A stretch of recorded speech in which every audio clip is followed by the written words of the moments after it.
decided you're going to have that conversation. Good. Now your brain is probably spinning with, what do I say? And what if they react badly? And you're already rehearsing 17 different versions in your head. Stop. Grab something to write with, because we're going to do this together right now.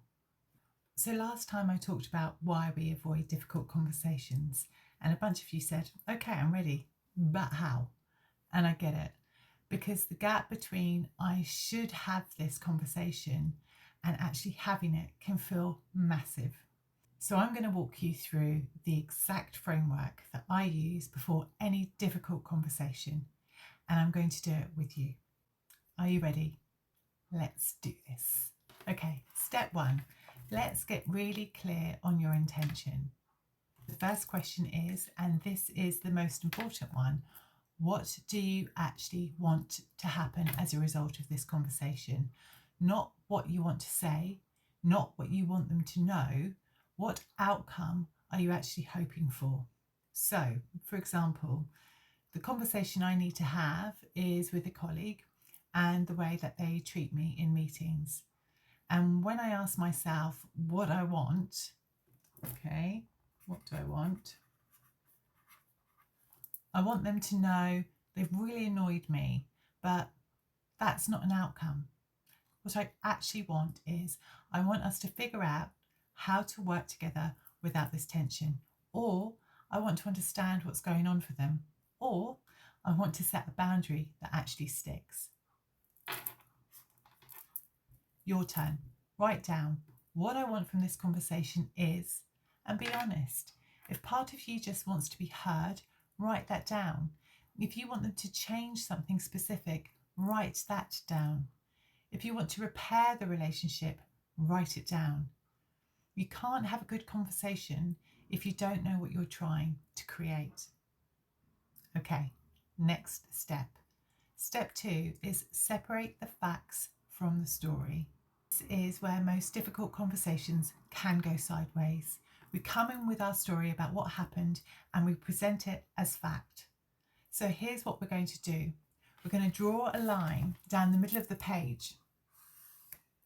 On the left, we're going to write what actually happened, just the facts, like you're describing it to a neutral observer. And then on the right-hand side, you're going to write the story I'm telling myself about it. What actually happened? They dismissed what I said in a meeting and they talked over me. And the story I'm telling myself is they don't respect me or my time. They don't value my input. Can you see the difference? The left side is observable. The right side is interpretation. And here's the key. You might be right about your story, but you might also be completely wrong. So it's your turn. What actually, factually happened? And what story are you telling yourself about it? This step alone will change how you show up in the conversation, because now you can be curious about whether your story is true instead of defensive about proving it. Step 3, name your fears. Okay, so this one is uncomfortable, but it is essential. You can write down, I'm afraid that, and just let yourself get honest. What are you actually scared will happen? Mine are things like, I'm afraid they'll think I'm too sensitive. I'm afraid they'll get defensive and shut down. I'm afraid I'll cry and I'll look unprofessional. I'm afraid this will make things worse instead of making things better. I'm afraid they'll confirm that they actually don't rate me and don't care about the things that I say. Your turn. What are you actually afraid of? And here's why this matters. When you name your fears, they have less power over you in the moment. You're not being ambushed by your own anxiety. You already know it's there. Plus, some of these fears might be worth mentioning in the actual conversation.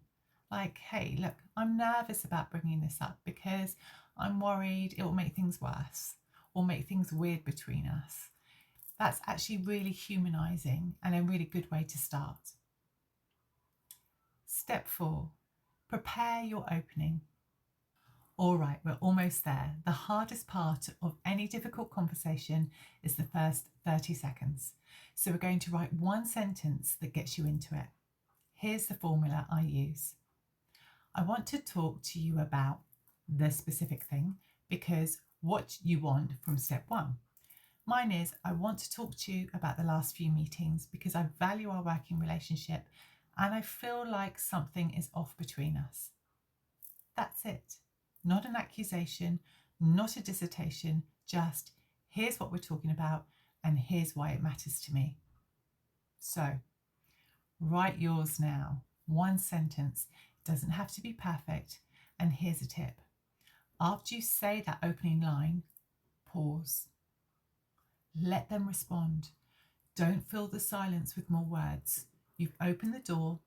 Now let them walk through it. Step 5. Plan your care. Last thing, and this one is important, write down after this conversation, I will, because difficult conversations do take a toll, even when they do go well. So plan ahead for how you're going to take care of yourself. Mine is, after this conversation, I'm going to take my dog for a walk, and that will give me time to process it. I'll let myself feel whatever I want to feel without judging it. Maybe yours is calling a friend, it could be journaling. Whatever it is, decide now. You're about to do something brave. You deserve to care for yourself afterwards. Okay, look at what you've got now. You know what you want. You can separate facts from your story. You've named your fears. You have an opening line and you have a plan to care for yourself. That's more preparation than most people ever do. And here's the thing, this conversation might still be messy. They might still react in ways you don't expect. But you're walking in clear, boundaried and grounded, and that changes everything. One more thing, you don't need to say everything perfectly. You just need to show up honestly. That's it. That's the whole thing. So, when are you having this conversation? Put a date and time in your calendar right now. Make it real. You've got this. Drop a comment and tell me what your intention is. What do you actually want from your conversation?